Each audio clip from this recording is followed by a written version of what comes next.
ઊંટની પહેલાં સામાન્ય પશુઓ જેવી જ ગરદન હતી, ટૂંકી જ વળી. એનું શરીર મોટું અને ગરદન ટૂંકી, એટલે ખોરાક માટે ખૂબ ફરવું પડતું. આખો દિવસ ફરી ફરીને એના પગ દુખી જતા. એ કંટાળી ગયું, એટલે એણે પ્રભુની આરાધના કરવા માંડી અને તપ કરવા માંડ્યું. એની નિષ્ઠા અને ઉત્કટતા જોઈ પ્રભુ પ્રસન્ન થયા અને કહ્યું, "માગ, માગ, તું જે માગશે તે આપીશ." ઊંટ તો ખુશ થઈ ગયું. તેણે પ્રભુને પ્રણામ કર્યા અને કહ્યું, "પ્રભુ, હું કેવડું મોટું પ્રાણી અને આ ટૂંકી ગરદન, મને બહુ તકલીફ પડે છે. મારી આ ગરદન લાંબી કરી આપો, બસ મારી આટલી ઈચ્છા પૂરી કરો." અને ઊંટની ગરદન પુષ્કળ લાંબી થઈ ગઈ. હવે એ તો એક જગ્યાએ બેસી રહેતો, બસ ગરદન લંબાવીને ઊંચા ઊંચા ઝાડ પરથી પાન ખાઈ લેતો, જમીન પરથી કૂણું કૂણું ઘાસ ખાતો.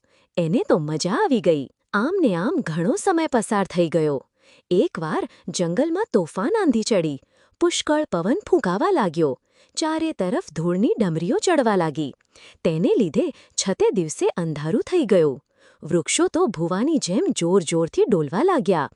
ઊંટે પોતાની ગરદનને બચાવવા પોતાની નજીક લાવવા કોશિશ કરી, પણ આટલી લાંબી ગરદન બધી જ કેવી રીતે નજીક આવે?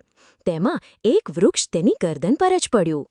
ઊંટને થયું, હાય, હવે તો જીવ નીકળી જ જશે.